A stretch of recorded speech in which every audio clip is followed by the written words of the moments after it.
La puissance de Dieu se manifeste dans la faiblesse de l'homme. L'apôtre déclare qu'il avait une écharpe dans la chair. Je ne sais pas ce qu'était cette écharpe, mais je sais qu'elle était un facteur de faiblesse, car Paul a prié 3 fois pour qu'elle soit ôtée.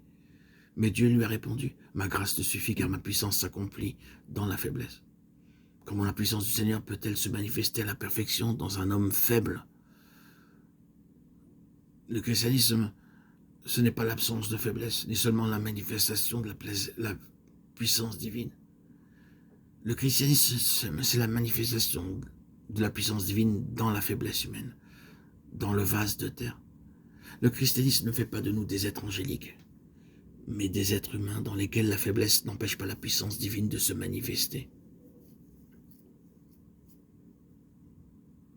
Frères et sœurs en Christ, nous devons rendre gloire à Dieu et le bénir, car le Seigneur a la capacité d'opérer avec les difficultés que nous rencontrons, sans pour autant les enlever obligatoirement. Le christianisme ne consiste pas à ôter les difficultés, mais à élever le niveau de l'eau de sa grâce. Frères et sœurs en Christ, avez-vous des difficultés? Avez-vous des problèmes, des soucis, des faiblesses? Alors, gardez présent à l'esprit que le Seigneur ne se préoccupe pas d'enlever vos faiblesses, ni même de vous conférer une certaine puissance. Toute la puissance que le Seigneur vous accorde se manifeste dans la faiblesse. Le trésor que nous avons se trouve dans des vases de terre. La faiblesse de l'homme ne se limite pas à la puissance de Dieu. Et cette réalité est pour nous un grand sujet de reconnaissance à l'égard de Dieu. Nous sommes prompts à penser que là où il y a des larmes, il ne peut y avoir de louange que quand se manifeste la faiblesse, la puissance fait défaut. Que lorsqu'il y a des doutes, il ne peut y avoir de foi.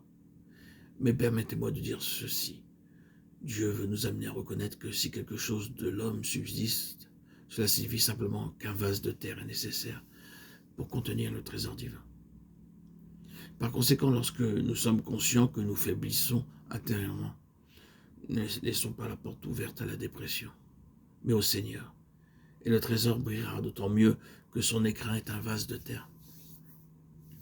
Ce n'est pas une théorie que j'affirme, je sais de quoi je parle. C'est en cela que réside la force du christianisme. Le trésor de Dieu peut se manifester dans tout vase de terre. Le christianisme est un paradoxe, et c'est lorsque nous vivons de ce paradoxe que nous pouvons mieux connaître Dieu. Plus nous avançons dans la vie chrétienne, et plus cela devient paradoxal. Le trésor se manifeste de plus en plus, mais le vase de terre demeure un vase de terre. C'est une merveilleuse chose. Considérons simplement la patience divine dans un homme qui est impatient par nature, et comparons-le avec quelqu'un d'autre que rien au monde ne pourrait émouvoir. Regardons la divine humilité qui émane d'une personne orgueilleuse par nature, et comparons-la avec une autre personne toujours disposée à s'effacer. Voyons la force que Dieu déploie chez une personne faible, et comparons-la là avec quelqu'un qui a un fort tempérament. La différence est considérable. Les personnes qui sont faibles de par leur constitution considèrent souvent qu'elles ne sont pas utiles à cause de leur mauvaise qualité du vase. Mais il ne faut pas se décourager car le trésor dans le vase est d'une telle qualité que tout ce qui l'environne ne fait que contribuer à rehausser son éclat. Frères et sœurs en Christ bien-aimés, je vais encore affirmer que tout découle de la qualité du trésor et non du vase qui le contient. Il est donc inutile de donner de l'importance à l'aspect négatif. Notre intérêt doit se porter vers ce qui est positif.